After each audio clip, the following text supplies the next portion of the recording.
Pria misterius di rumah sakit. Kali ini saya akan bercerita tentang pengalaman ibu ketika dirawat di sebuah rumah sakit swasta di Palembang 9. Ibu saya dibawa ke rumah sakit dengan ambulans pada hari Sabtu malam karena demam berdarah. Saya dan ayah mengantar ibu, dikarenakan ketika itu abang dan Ayuk, kakak perempuan, sedang tidak pulang ke Palembang. Karena yang tinggal di rumah hanya saya dan ayah, jadi pada hari pertama, kamilah yang menunggu ibu dirawat di rumah sakit tersebut, tepatnya di kelas 2 ruang spesialis penyakit dalam. Ketika awal datang di ruang itu, saya melihat ada bercak darah di lantai yang sedang dibersihkan oleh petugas dengan menggunakan kain pel. Sebenarnya saya sedikit curiga tentang apa yang terjadi sampai ada darah di lantai, tapi karena tidak ingin berpikiran terlalu jauh, saya buang pikiran bodoh yang menaungi otak saya itu. Ruangan itu terdiri dari 3 tempat tidur dengan kipas angin di setiap sudutnya. Di ruangan tersebut semua tempat tidur kosong, dan ibu ditempatkan di ranjang yang berada di dekat pintu.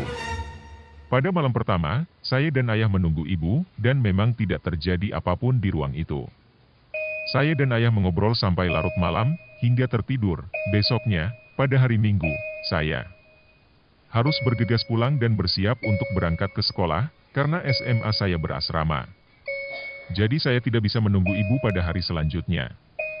Otomatis yang menunggu hanya ayah sendirian. Pada Minggu malam, suasana hening rumah sakit selalu saja mencekam. Tiba-tiba ibu terbangun karena dikagetkan dengan adanya seorang laki setengah baya yang menarik-narik infusannya. Anehnya, kejadian itu tidak sedikit pun membuat ayah terbangun dari tidur lelapnya. Ibu tetap teriak sampai akhirnya terjatuh dari tempat tidur karena ditarik sosok lelaki misterius itu. Karena suara begitu berisik, ayah terbangun dan beberapa perawat bergegas datang ke ruangan ibu.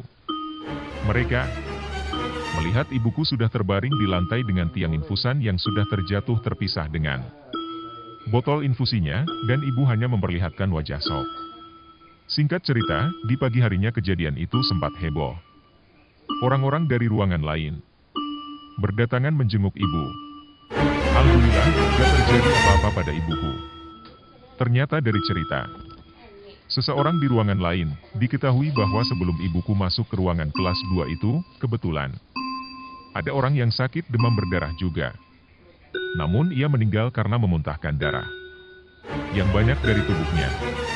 Tempat tidur orang tersebut kebetulan bersebelahan dengan ibu saya.